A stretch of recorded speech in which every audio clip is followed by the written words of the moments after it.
welcome to our weekly broadcast for adult survivors of childhood sexual abuse. And I just want to welcome you. For those of you who are not familiar with me, my name is Athena Moberg, and my amazing partner, Bobby Parrish, is currently setting up our screen shares for you for our complimentary resource, which is a downloadable one-page. And if you are familiar with our broadcast, you know that just to thank you for being one of our loyal listeners or watchers or subscribers or just awesome survivors, we have a complimentary downloadable resource for you that can be found at our project website, which is nomoreshameproject.com. And there's a little button at the top, one of the tabs at the top towards the middle, and it says Downloadables. If you click on the Downloadables tab, you will have not only today's complimentary downloadable resource that matches up with the video and the class that we're teaching right now, but you have access to our entire library of complimentary downloadable resources. And again, this is just our gift to you to say thank you for watching or listening. And I do want to give a little shout out, a special welcome to our viewers and listeners in the UK. We are officially international now, as we have started our second Twitter chat of the week, and our broadcast is now officially reaching people in the United Kingdom on a weekly basis, and we are interacting with them on a weekly basis. It's super exciting. So you guys in the UK are super, super awesome rock stars. It is like 2 in the morning where you live, and here you are. So welcome to you. We absolutely love you and appreciate you for being here, especially because it's the middle of the night. And if you are tuning in and listening and you can't see me talking with my hands right now because you have found us on Stitcher or SoundCloud or iTunes or iHeartRadio, then I want to give you a very special welcome. And please visit us at nomoreshameproject.com. Click on the tab that says Downloadables for a complimentary downloadable resource, entire library of them actually. And without further ado, we're going to jump into content. Tonight we're talking about the abuse cycle. And boy, do I want to welcome, first of all, my amazing partner, Bobby Parrish, and we want to dive right in and talk about Twitter chat last night because Bobby was not able to be there. Hello, yes. Bobby. Hi. And I heard that it was a challenging Twitter chat. Yeah, it was very triggering. Yeah. Very, very triggering. Why do you think that was, Athena? Why was the topic challenging for some people, triggering for some people to hear? Well, I think just for me personally, from what I gathered from some of the private messages that I got, sorry you guys, I got a little bit of hair in my eyes here. Okay, so I think that from what I have gathered from the people that were contacting me in direct messages on Twitter and were sending me emails and so forth, it had to do with the fact that the abuse cycle is just that. A cycle is something that repeats itself. Wash, right. Rinse, repeat. Wash, right. rinse, repeat. And the pattern is so specific. It's not as though it's a vague pattern. It is 4 stages, and we are going to dive right in and start talking about those 4 stages tonight and what we can do. We're going to have tips and strategies to not get caught in that abuse cycle anymore, to jump out of that cycle. But I think what was most triggering, Bobby, is that the abuse cycle, not only is it very specific and it is cyclic and it's repeating and repeating and repeating and repeating, but I think what was happening last night was people were going, from what I gather, oh my gosh, that was abuse, and that was abuse, and that was abuse, and that's been happening since as far back as I can remember. Oh my gosh. So not only was that abuse and that and that and that, because obviously if you're watching this broadcast or tuning in, you're probably an adult survivor of childhood sexual abuse, which is obvious violation of your physical boundaries, specifically sexually, which is, right. you know, sex with children, illegal, right. hello, you know, it's not really like brain surgery or anything. So, but to hear the other areas of abuse that are very, a little bit sneaky almost. Yes, yes. Sometimes they can be subtle. They're very subtle, and I think a lot of people, like myself, didn't realize that not only was I able to trace back the cycle of abuse all the way to back when I very first started having memories from the time I was little, right. but I was able to go, oh my gosh, and I was able to not only unravel it all the way back, but then follow that all the way up and go, oh my gosh, when was it that the abuse in my life actually stopped?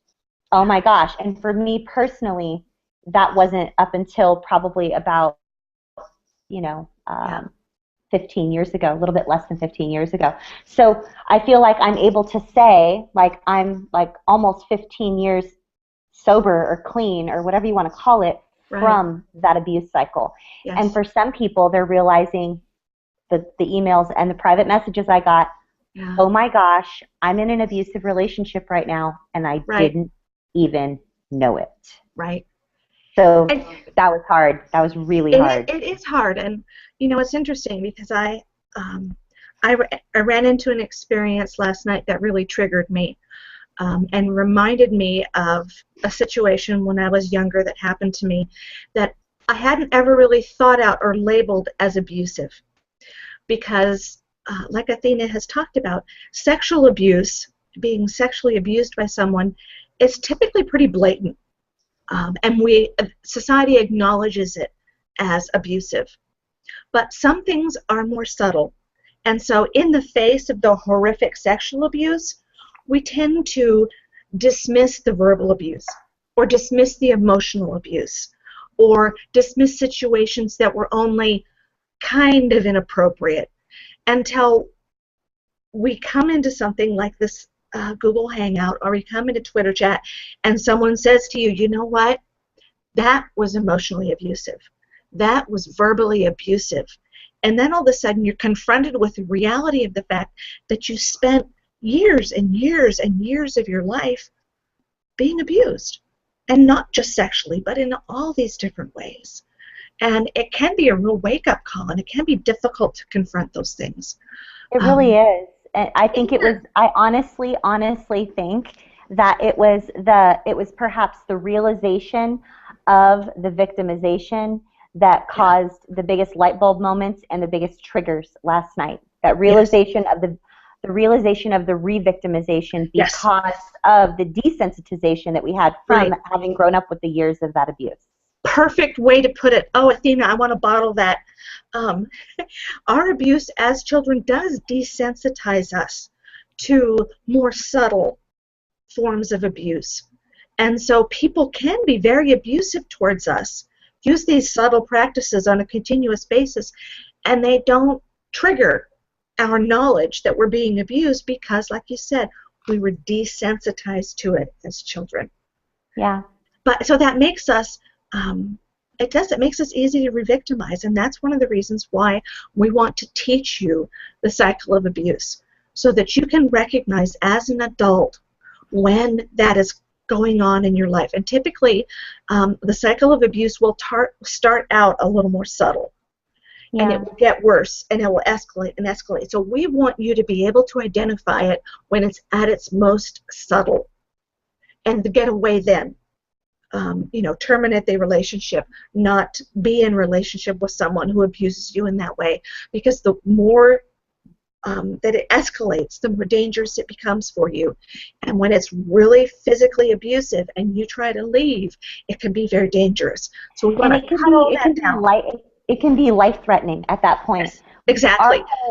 Our whole model and the way that Bobby and I teach and the way that we mentor and the way that we coach, our entire model is around see it, stop it, change it. Right. So our whole goal in everything that we do, in all of these classes that we're doing here, all of these videos, all of these chats, is we want you to see it and stop it and change it sooner. Right, exactly. We want to educate you. We want you to have healthy, informed trauma recovery, and we want to minimize the pain in your life as much as possible by helping you see things sooner, stop them sooner, change them sooner. Right, exactly, exactly. So let's get into the cycle of abuse. And we have our one page that, as Athena talked about, is up on the website. Yes. And let's see here. Can you see it, Athena? I can only see the bottom. Okay, I'm going to move it up. Yay! Yay! Okay. It's so pretty. Well, you made it pretty. Once again, All of our downloadable one page, and our whole goal is to give you one sheet of information that you can use as a resource for the rest of your life. And it gives you information and then gives you tips and strategies. We're all about tips and strategies you can employ today to feel better, to facilitate your recovery today. So that's what these are about, and they're at No More Shame Project /downloadables. No, it's just nomoreshameproject.com. And Okay, if they go to the website, they need to click the button that says downloadable. Okay. Thank you, Athena. Yeah. She's my website expert. She's also the one that makes all of our graphics so pretty. Okay, so in the 1970s, a psychologist by the name of Lenore Walker, she interviewed, I think it was 1,000 women who had been in domestic violence relationships. Nowadays, we tend to use the word interpersonal violence. And the reason that we use that word, while you'll see that phrase kicked around so much, is because we realize that this cycle applies not just to men and wife, not just to romantic partners. It applies to anyone with whom you have an interpersonal relationship. And that doesn't mean a sexual relationship, doesn't even necessarily mean a romantic relationship. It can be your brother. Anyone with whom you have an interpersonal relationship, this abuse can take place within it. So she identified these 4 different stages within the cycle of abuse. And they have stood the test of time. People have tinkered with them maybe a little bit here and there or expanded them, but for the most part, this cycle of abuse is still seen as the gold standard for identifying an abusive relationship. So let's take a look at it. And keep in mind, if I could draw graphics for you, I would, but I'm not good at it. So think of this like a circle with a cycle. And the first stage of the circle is tension building. Ooh, I can draw graphics. I'm so good at this. You are. I'll draw us a graphic. I'll add the graphic to our one page maybe. Okay, you're the bomb. So tension building is when your abuser. Let me stop for a minute and stop the screen sharing so we can talk, because you know we love to talk with our hands. Yes. Is when the abusive person in the interpersonal relationship, they're getting stressed. Something is happening. Either they're not doing well at work, or perhaps their relationship with you is strained, perhaps their financial stresses, whatever stressors they've got in their life, they're escalating. And the person who is the abuser doesn't have good coping strategies. They just don't. And so they're becoming more stressed and more stressed and more stressed. And the tension grows. And if this is someone that you live with, it's almost palpable to feel the tension thickening. The person becomes more edgy, they become more angry, and you can just feel the escalation of the tension within the home. Does that feel good? Does that sound right, Athena, for your understanding of it? No, absolutely. I mean, what this looks like in real life, like if you're in an abusive situation, or you can think back to your childhood, is when you walk into the room, you come home from school, or one of your parents comes home, or if you're in a abusive marriage or whatever, you literally walk in the door, and the moment you hear a certain sound, whether it's a dish or you see the look on their face, all of a sudden Right. you know instantly, uh-oh.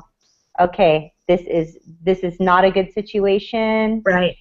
And I need to sort of walk on eggshells as much as possible right now, because if I do that, maybe the abuse cycle will stop. And this is, of course, all subconscious. Magical thinking, right. And it's magical thinking, especially when we're children. We think, well, if I can make daddy laugh, or if I can give mommy a hug and say I love you, that it will decrease that tension. And it may for a tiny bit, but the reality is that we as children don't have the power to take all that tension away. But we think that we do, because we're children, and children have magical thinking. We think we can make a difference. But you're so right, Athena, and that is something as survivors that we have. We have that capacity to take that emotional temperature whenever we walk into a room. and identify, is this a relaxed, happy situation? Is there some tension building? Is someone really angry? And we've honed that ability over years and years and years and years, so that when we walk into a room, like you said, we can usually tell this isn't good. And Oh, maybe yeah. we need to hide for a while or try and make it better. So the next step, let's go back to our downloadable and look at that. So the next stage is acting out. Okay, so in our tension building stage, we use the analogy, I use the analogy of a rubber band. So the abuser is being stretched, stretched, stretched, stretched, stretched, stretched, and then they reach their limit and the rubber band snaps. And this is where Yeah. they act out. It can be verbally, it can be physically, it can be sexually. Sometimes the individual doesn't act out toward family members. Instead, their acting out is they take the mortgage money and they go out and they get drunk and they gamble it all away. Maybe they take all the mortgage money and they disappear for 4 or 5 days. And we don't acknowledge that mom is gone. We just know she's going to come back in a few days. And maybe they go out and they visit prostitutes. Whatever it is, this is the time that they act out. And they do it to release that tension that they felt and to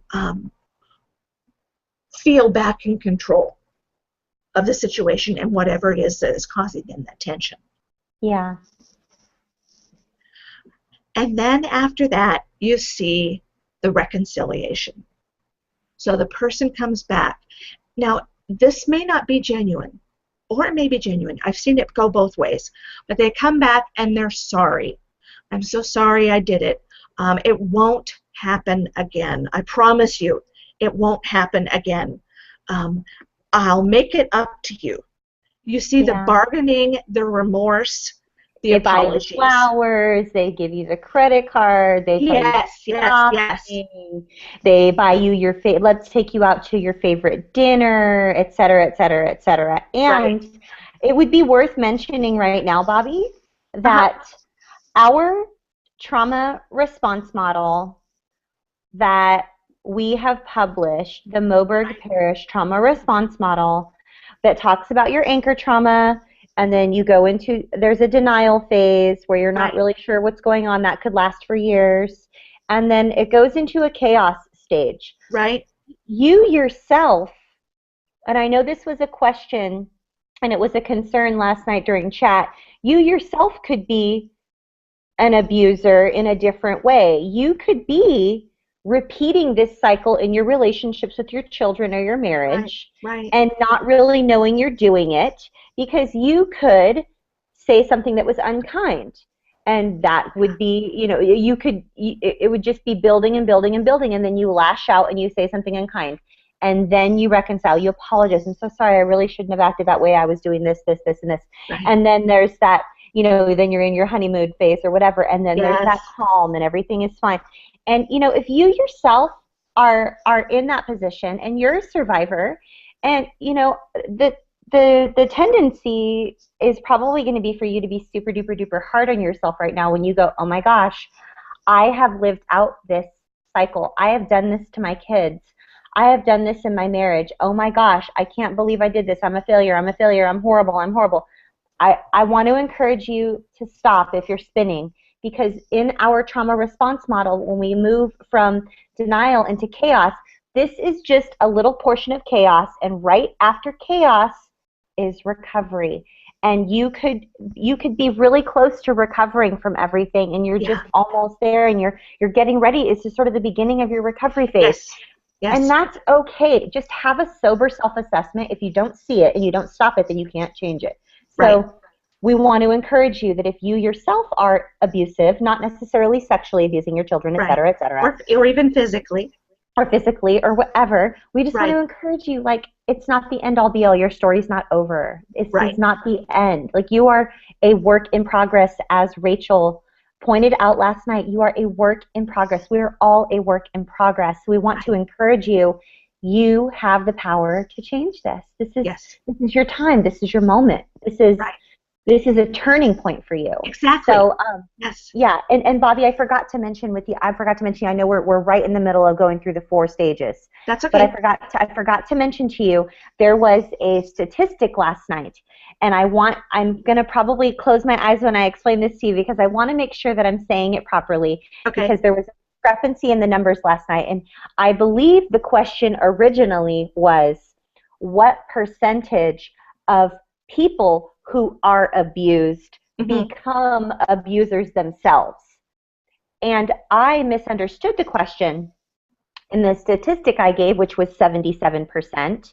77. I'm not saying that you, the sexual abuse survivor, are 70% likely, 77% of us survivors of sexual abuse become abusers. Right. That's not what I'm saying at all. What I'm saying is 77% of the people who are sexually abusing their children were, in fact, abused.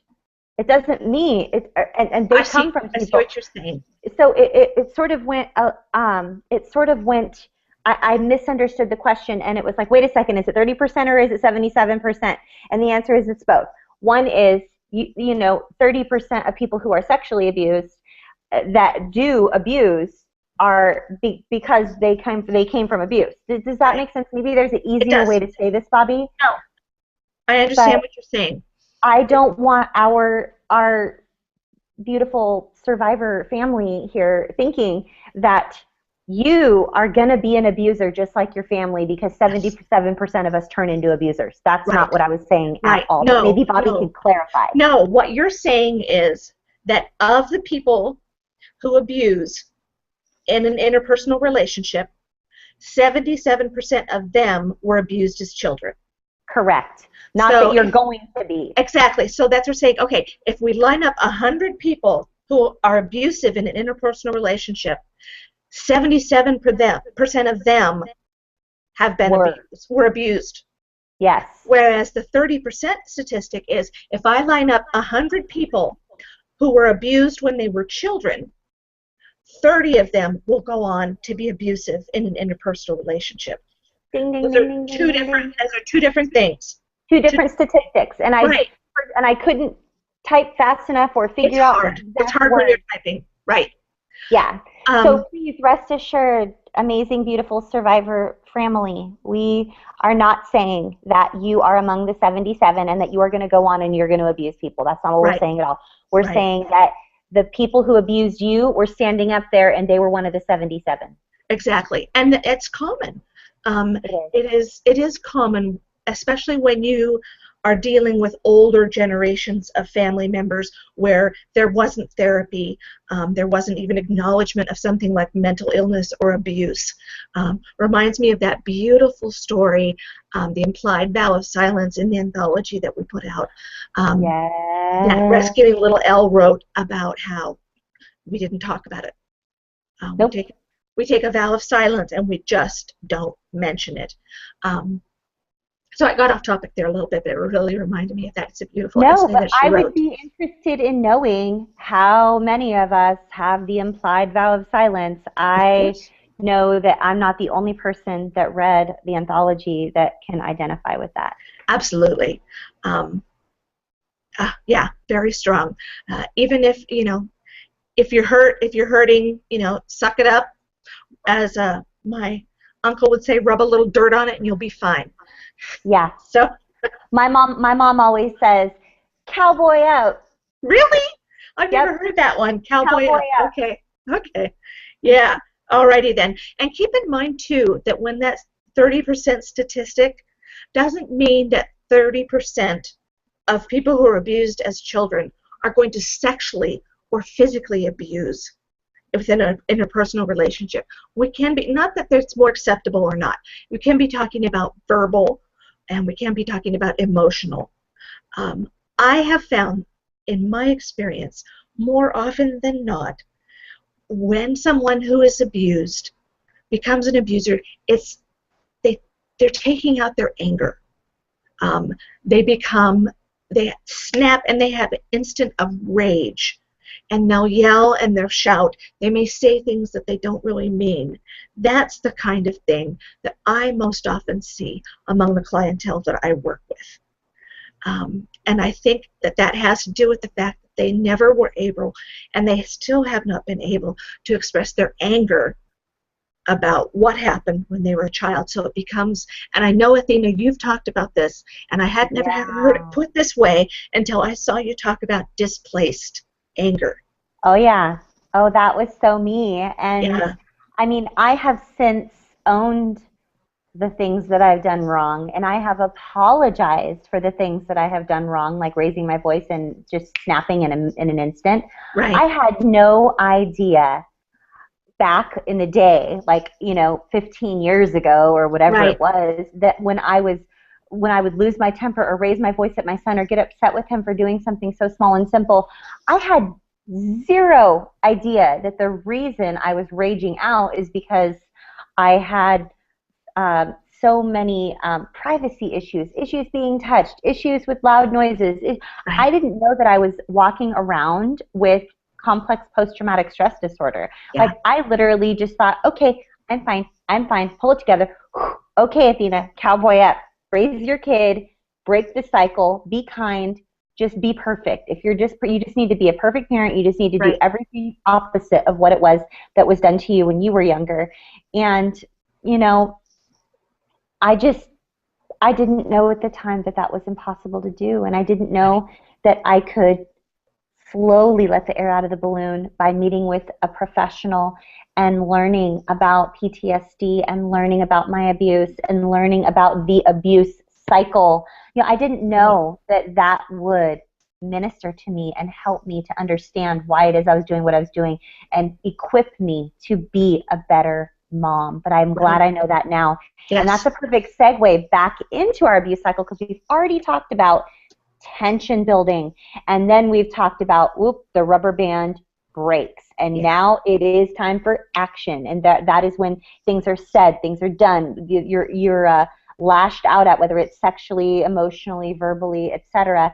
And then we're moving into reconciliation, which is what the topic we're on right now, the third stage of the 4 stages of abuse. Yes, and that's and you said it, Athena, which is perfect, and it's often the way that this phase is described as a honeymoon phase. Yeah. Because you're back to that point where, the flowers are being brought home, the dinners are being made, the extravagant gifts are brought out, because the person who did the abusing is remorseful. Sometimes they're not. Sometimes it's just a game that they play. They act the part. But more often than not, they are genuinely remorseful, and they're going to do what they think they need to do, make whatever promises they think they need to make, bring home whatever gifts or plans or tickets or whatever they need to bring home to show you that they are sorry and they will change. Because they don't know how else. They don't know how else to make themselves feel better and not feel bad. They don't know how to make it up to you, so they're just going to do everything that they possibly can. They're just going to grab everything they possibly can. Right. It's kind of the difference between using a shotgun, which just scatters as many bullets as possible and hits as much as possible, versus a gun that shoots just one bullet. They're just going to throw everything out there and see what sticks, and see what impacts and what makes a difference. And over time, if you allow this relationship to continue over time, eventually the abuser will learn what it is that trips your trigger and lets you go, okay, fine. All right, I'll believe you. It's not going to happen again. Come on home. And it's interesting to note here, and I know that Athena and I have both done some work with domestic violence survivors. For women who are leaving an abusive relationship, it takes an average of 8 times leaving and going back before they leave permanently. That sounds about right. Yeah, that's how powerful this cycle is. And that also, of course, speaks to the fact that a lot of domestic violence victims were abused as children, so their self-esteem is damaged. They've often been in their relationship where they don't have a lot of money, and so financially they're not able to leave. But that's how good, that's how, what's the word I want? Productive that reconciliation cycle is. It is.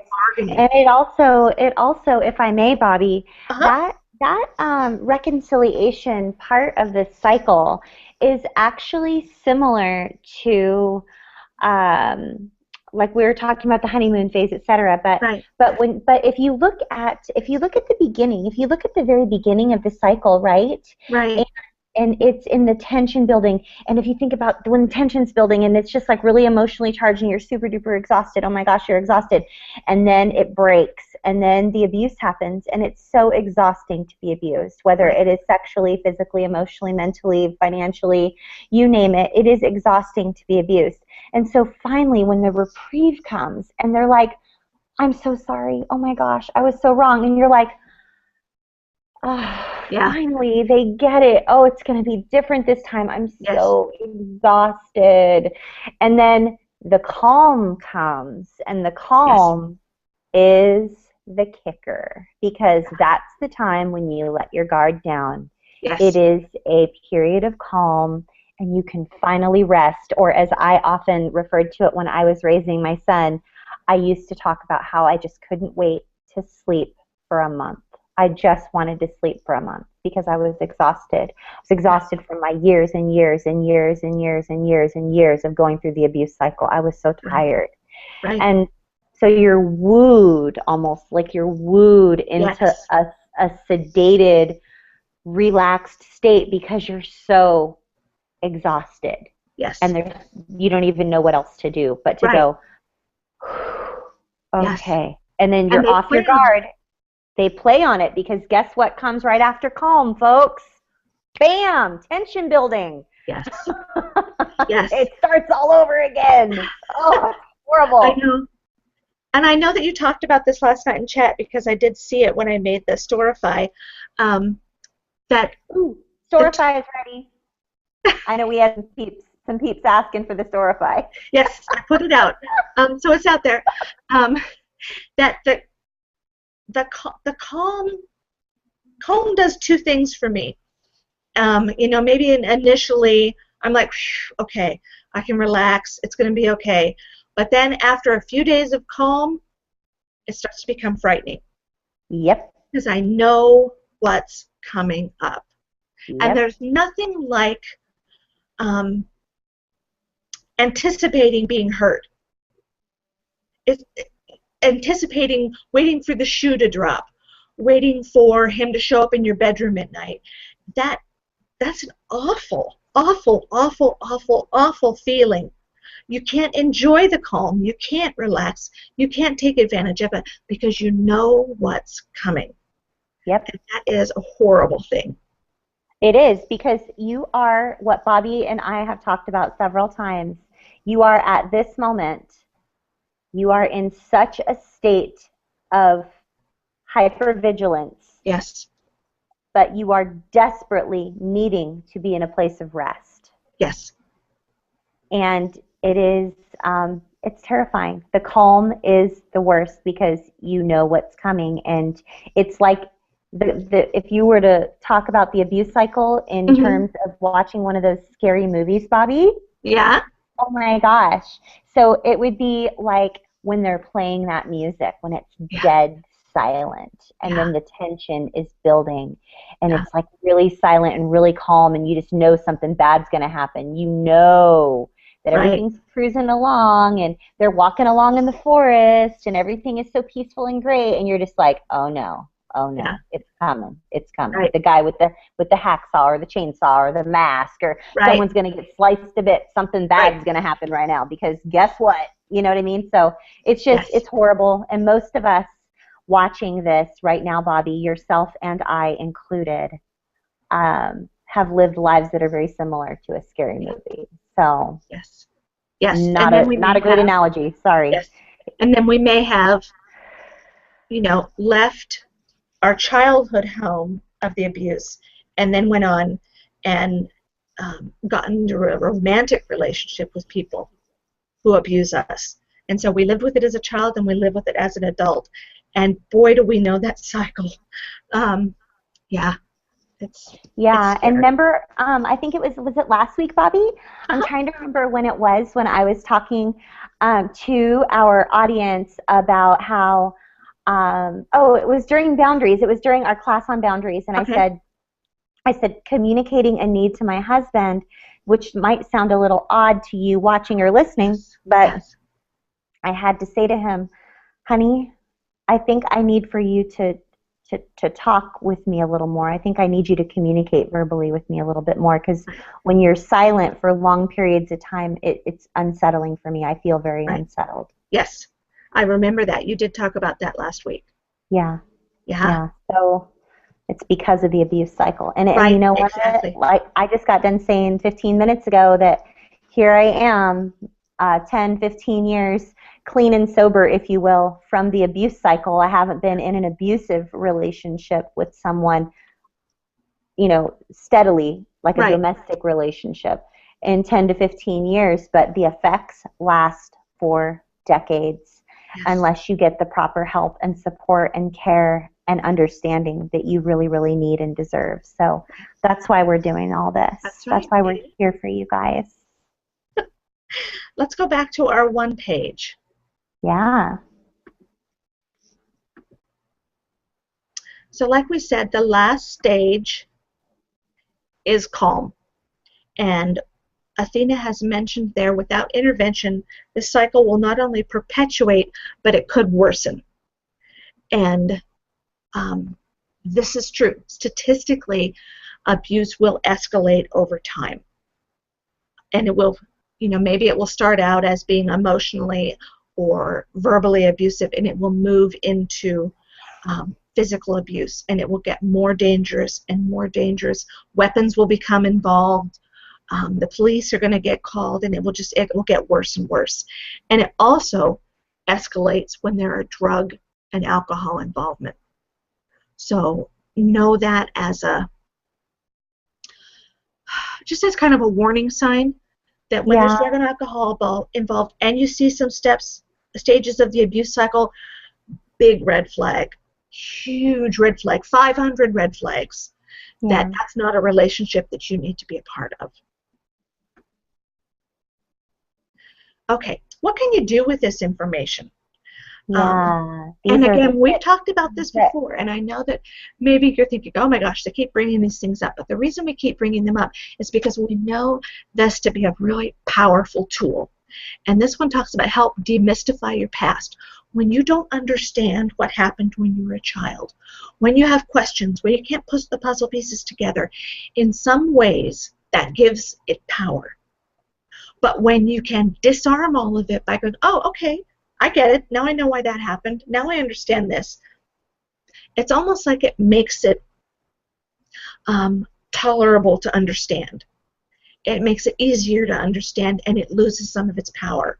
Yeah, that's So a we really talk big about, one, Bobby. That is yes, a really big one. And you know what I'm reminded of? what? I know that I'm going to be quiet in a second so everyone can see the page, but it reminds me of that movie, Good Will Hunting, with Matt Damon and Robin Williams. And they start talking a little bit about Matt Damon's childhood, and he doesn't really want to talk about it. And Right, Robin Williams just gets like right up in his face, and he's like, it's not your fault.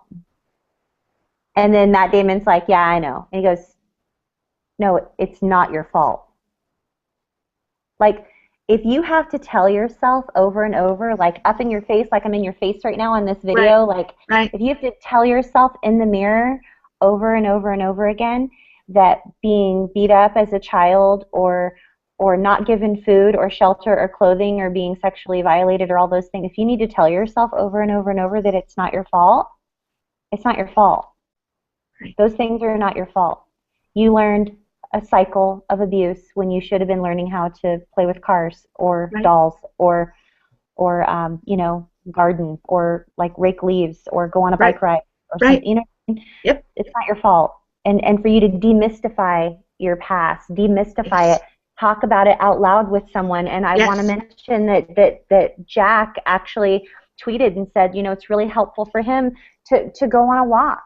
Go on a walk, clear your head, and I think what he was referring to earlier was, you know, going on a walk with a family member, perhaps maybe stepping away, you know, really, but that's really good for demystifying to you guys. You need to really just go get outside, find those tactile things, feel the breeze in your hair, ground yourself in your body, and start talking about what really, really is real. And the real reality of all this is what happened in your childhood and what happened is not your fault. No, not your fault. And you need to strip that power away from what happened in your childhood and remove that blame, remove that guilt. And a lot of what we do is about removing that guilt and that shame, because when you do that, then you can really focus on your recovery. But when the guilt and the shame are in the way, it makes it difficult. So absolutely, it's not your fault. Let's demystify that as one of the first stages in looking at recovery. Yeah. Okay, so let's go on. Help prevent re-victimization in your present and future. So know the cycle of abuse. Know it, commit it to memory, and then look for it. Look for it in your interpersonal relationships. Abusers can be anywhere in any kind of an interpersonal relationship. It might be a coworker. You know, there might be somebody in your office that goes through this cycle. You know, they're getting upset. Things aren't going their way. They have a big project due. They're stressed. They're tense.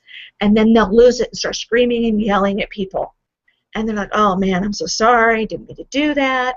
You know, I got this covered. It's not going to happen again. You know, maybe the supervisor or the boss is tolerant of this. Maybe this is the supervisor or the boss. This can take place in any kind of an impersonal relationship. So don't think it just has to be your spouse or your romantic partner. Any kind of relationship where you have an interpersonal relationship, this can happen. So know the cycle. Be able to identify it. Be able to look for that tension building, and then recognize it for what it is. So that when it happens, you can either remove yourself from the situation or you can end the relationship and not let it escalate and get worse. And then make a choice right now. This is a big one. This was a big one last night during chat. Bobby, did you see that? I didn't see that. We had some people that wanted us to make sure that we talked about, I think I made a comment. In fact, they were talking about finding it and making one of those little quotables to pin up on our No More Shame Project website, which, by the way, I will be adding some new graphics to the No More Shame Project website, compliments of Jack. He did make a really nifty little pinnable that was talking about how we are all a work in progress, and it was excellent. So thanks, Jack. And what this one about the choices, Bobby, this one here? Yes.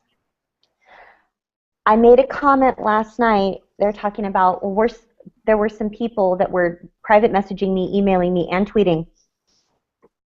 Really, really, really concerned that they were going to perpetuate the cycle of abuse, that they were going to be abusers, that they were going to become the way that their abusers were. And it's a deep fear. Just like when we taught our class, Bobby, on narcissistic parents. Yes. Almost every single person in attendance at that narcissistic parents class that we taught and the chat that we had, etc., all of the abusers like, oh my gosh, am I a narcissistic parent? Am I doing that? Am I taking on the traits of my narcissistic parent? Am I turning into am I my mother? Am I my father? Oh my gosh.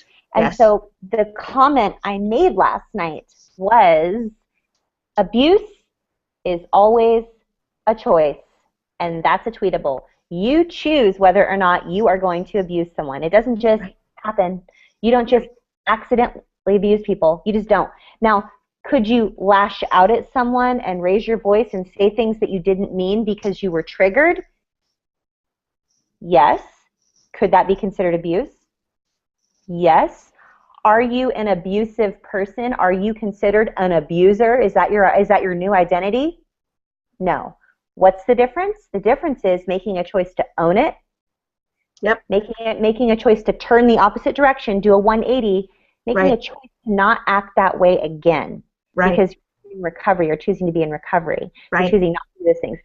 You don't just wake up one morning and become an abuser. You choose to do it. You choose to beat your kids. You choose to have sex with your kids.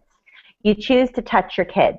You choose to not feed your kids. You choose to Right. yell at your spouse. You choose to alienate them or berate them or manipulate them and emotionally abuse. You choose those things. Right. Those are behavioral choices. And so abuse is always a choice. Those people that abused us chose to abuse us. It wasn't Right. just because they were abused as children. Right. So I instantly usually move right into compassion mode where I'm like, oh my gosh, these people that abused me, I wonder what happened to them when they were children for them to grow up that way and to take their anger and their stuff out on me. Like, gosh, Right. they must have came from like really bad families. Oh my Yeah. word, like wow. And I instantly move into compassion.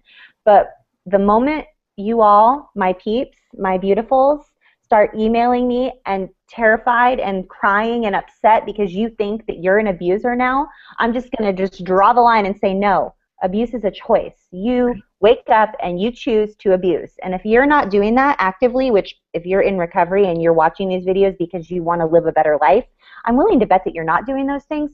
So good job, and you're not an abuser. You may make mistakes because we're all human and we screw up, Right. but just choose to go the opposite direction. Choose to own it. Apologize to your children. Apologize Right. to your spouse. Apologize to your neighbor or your coworker or whoever you just cussed at the other day. Own it. It's embarrassing to apologize sometimes, but you know what? They deserve it. They don't deserve to be Right. treated poorly, and just Right. like you didn't deserve it. Right. So And abuse is a choice. yes. And if you need help, if you find that you can't make that 180 and change your behavior on your own, then get help. Yep. Seek the help that you need to make different choices. Learn some new behavior strategies. Learn some anger management strategies. Whatever you need to do to make that 180, do it. Make the choice for yourself and for your family to do something different. Yep. It's the person who doesn't make the choice, who is not sorry, who chooses to continue to do it, who chooses not to get help. That's an abuser. And in fact, I was sharing with Athena earlier that narcissistic class that we taught, narcissistic parents, really touched a lot of people in terms of their fear that that's what they had become. And I had a woman message me on Facebook this last week, and she was very distraught because she thought perhaps she had been abusive to her daughter and made her daughter a narcissist. And we talked through it and we talked it out, and I explained to her that no, she hadn't done that. And there wasn't anything that I could see in the patterns of behavior she was telling me that she had done that to her daughter. And she says, oh my gosh, I'm just a tearful, snotty mess right now because I'm so thankful that you told me what you told me. And so if you're sitting out there, if you're afraid that you have become an abuser, if you're afraid that you have become the narcissist that your mother, father, brother, sister was, reach out to us. That's why we're here. We'll always be honest with you. If we see something that you're telling us that we think is problematic, we'll tell you, you know what, I think you need to really get some professional help. I think that you can change that, but you're going to need some help changing that. But we don't want you at all to think that because of what happened when you were a child, it has predestined you to behave badly, to abuse people, to be rageful, to be angry, to strike out at people. It's not the case, and you can choose something different for yourself and for your family, and you can break that cycle. Yeah. So I know that that's something that Athena and I consider to be one of our greatest victories in our lives, is breaking that cycle of abuse to our children. Do we lose our temper once in a while? Absolutely. But our children were not subjected to abuse. And that is, if I'm going to have to make a list of, the 3 best things I did in my life, breaking the cycle of abuse is always going to be one of them. Now, I have to agree with you and say that one of my favorite victories that I've had in my life is choosing to be a good mother. I waited a really, really, really long time. I had two failed marriages with two people who ended up having abusive tendencies, and Yeah. I didn't know it at the time. I had no way of knowing it. I was Right. desensitized to the cycle of abuse because of the years of grooming, and I was just unaware. But I have to say that aside from choosing to be a good mother and loving my son in a way that was healthy, um, I I am fortunate to be 41 years old, and I have been healthy and healthily and happily married for almost 4 years now to a man who is not abusive. And Yes. so I get the opportunity this coming month in December around Christmas time to go speak with a group of domestic violence survivors here on the island of Maui, here in Hawaii. And I am so excited to be able to share with them that even though they feel like they're stuck and they're just barely getting out of this cycle, Yeah. they're just recently over the past few weeks able to escape that spouse or that Yeah. domestic partner of theirs that has been abusing them, whether it be sexually, financially, physically, verbally, emotionally, mentally, all of the above. Name your flavor, all of the flavors. It's wonderful to be able to say, it's embarrassing, right? It's embarrassing. It's my lowest point in my entire life when I was 26 years old and divorced twice, and I was a single mother. I mean, it was Yeah. just humiliating for me. Yeah. I was horrifically humiliated to have to admit those things. But guess what? Those things that I went through and those truths that I lived are now what I consider to be my greatest asset. Yeah. Yeah, I'm working on husband number 3, but guess what? I broke that cycle. That's right. I'm no longer 26, divorced twice, single mom. I am now 41. My son is an amazing human being who was raised in a Yes. loving home, and he's married, and he's happily married, and he's Right. healthy, and he has an amazing wife, and they don't have an abusive relationship. I broke the cycle. My grandbabies are going to grow up in a home that's not abusive, Right. and my marriage now is not abusive. I'm Yes. living proof that I'm a complete and total miracle, that I can come from the disgusting environment that I came from that was so just horrifically disgusting and abusive in every way, shape, or form, Right. and somehow blossom into this person that wants to help others, and I've made healthy choices, and it's because I decided to make choices that were healthy. Exactly. That's what I was just going to say. It wasn't, um, It wasn't just magic. it wasn't magic. No. And it didn't just land Your in my work. lap, and I'm not lucky. Lucky. I hate it when people say No. that. Oh, you're so lucky. I'm like, no, I worked my tail off for this. Thank you very much. Yes. Exactly. Exactly. You committed the time and the energy to recover, and you Yes, did the hard work. You faced the hard truths. You demystified your past. You took responsibility for the things that maybe you needed to adjust in your life, and you and your hard work is the reason why you broke those cycles in terms of your relationships and your children. yes. So, And I want to make sure that everybody knows, Bobby, uh-huh. that I would be lying if I said that I didn't resemble those characteristics in that abuse cycle Yeah. for most of my life. If I think back to the way I was volatile and I would lose my temper, and then there would be, you know, the honeymoon phase when I would want to make everything better and I would want to apologize, and I felt like I was doing as good as I could for as long as I could, and that was the period of calm. And then I could just sense myself like I wasn't doing good, and I would lose my temper again, and I would be lying if I didn't admit that I resembled that abuser. But Yeah. that is not who I am now, No. and I'm living proof that you can change. You can make Yes. choices.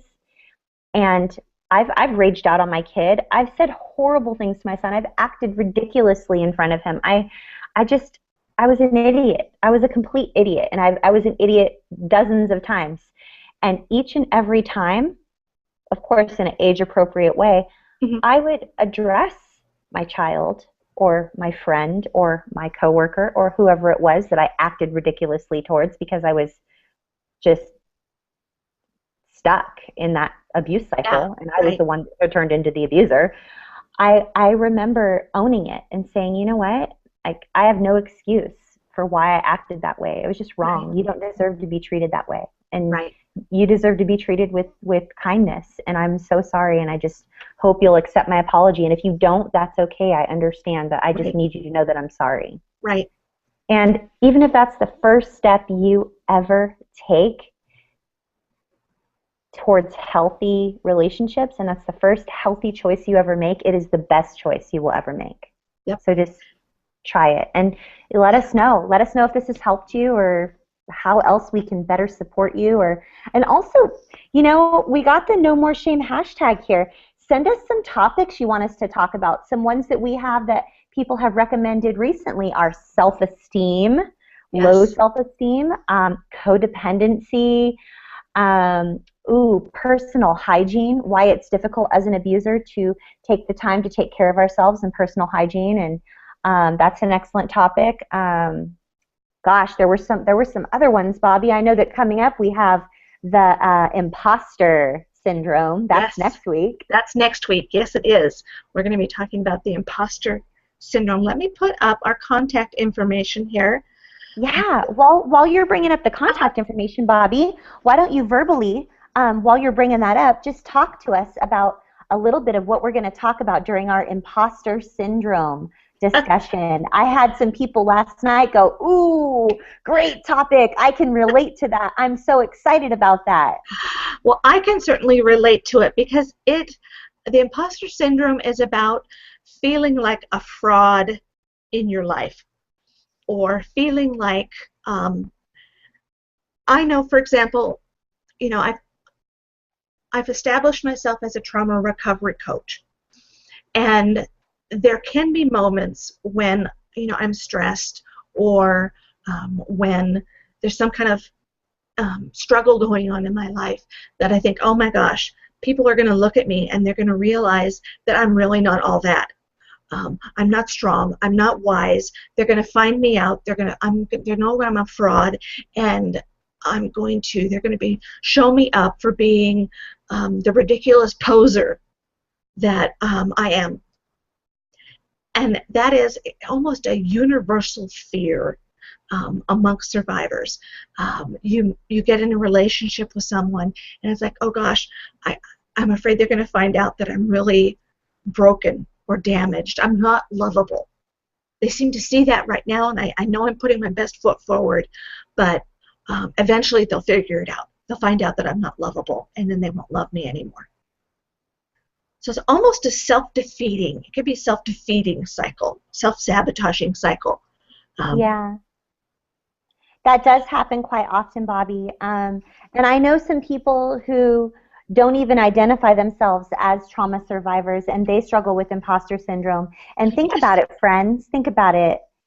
If people out there who aren't even in recovery are identifying themselves as feeling like imposters, imagine even more so how much we do being in Yes. recovery. So. Yes. Um, we're going to go ahead and we're going to read. I'm going to have Bobby read this information on how to reach us, and we're going to wrap up our broadcast. Okay, so I am reading this, and the reason that I'm reading this is because we have people who are listening to us on audio only means, and so they can't see the slide that I've put up. So if you want to connect with us, you can reach us on Twitter, Bobby Parrish at Truth Is Hers, Athena Moberg at Athena Moberg, and then we have a joint account, which is the NMS Project, No More Shame Project. Via email, you can reach me at bobbylparrish@gmail.com, Athena at athenamoberg.com. And then again, we have a joint account for the No More Shame Project at gmail.com. On Facebook, Athena and I both have our own accounts. You are more than welcome to come to friend us, both under our own names. Most of what we do is public, so you'll be able to look at our profiles, recognize us for who we are, and see what's going on in our lives. And then we also have the No More Shame Project page. So you can like that. You can see activities and things that are coming up, articles that we post. And then the websites. There's the nomoreshameproject.com. I have my website, which is bobbyparish.com, and Athena has hers at athenamorberg.com. I would like to point out that we have some bit.ly links that you can click on. Yes. If you want to just type in bit.ly/NMS project, it will bring you, directly to these broadcasts, whatever our next weekly broadcast is.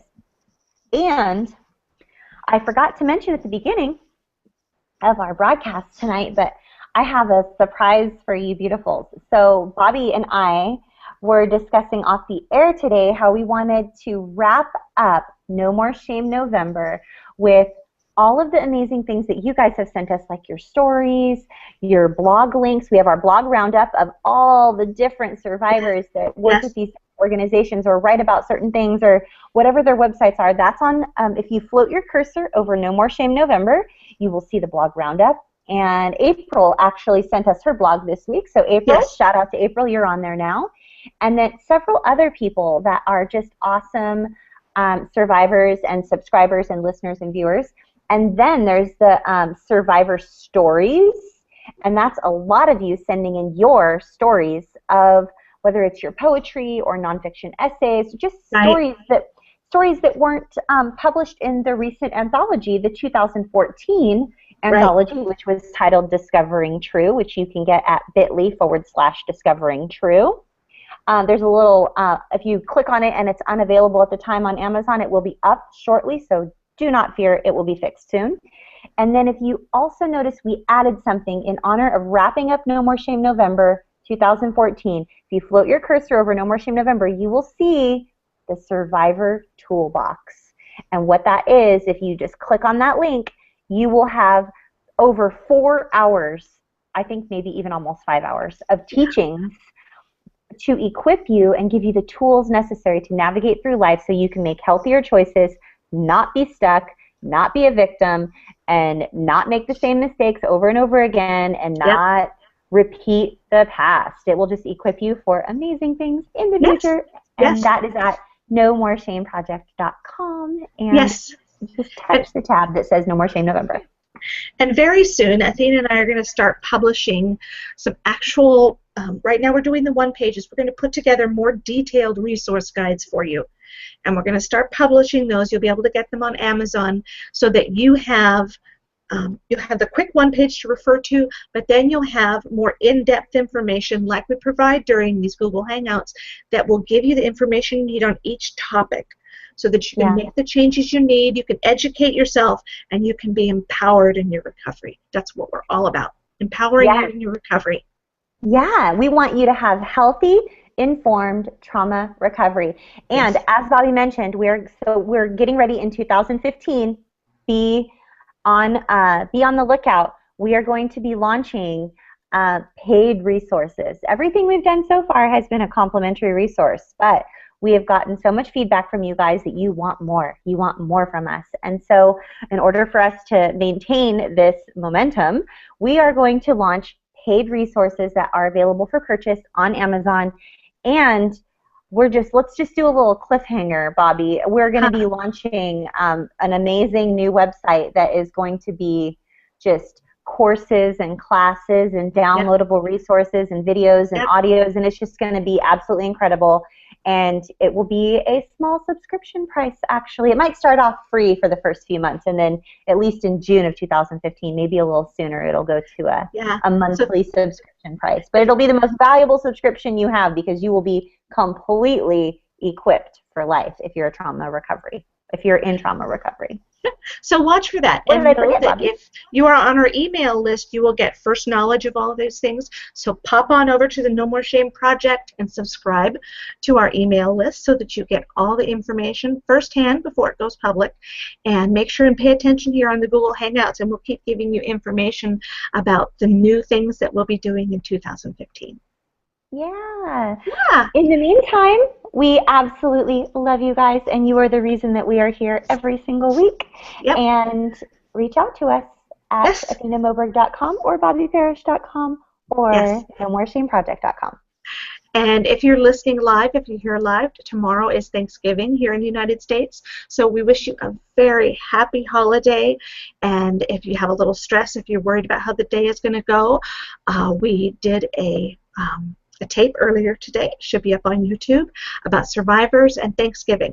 So watch Yes. that, see the information that we provided, the tips and strategies, and it will make your Thanksgiving holiday go better. And if you're listening live or watching live, we will actually, the email addresses we have, maybe we can send you a link to the Thanksgiving. Be super equipped, and maybe you can listen to it on your cell phone while you're driving over to the family's house or something. We'll There try to you get go. it to you so you can access that. Okay, we love you Yes. guys. Until Yes. next time, we love you. Okay. Bye, Bye-bye. guys.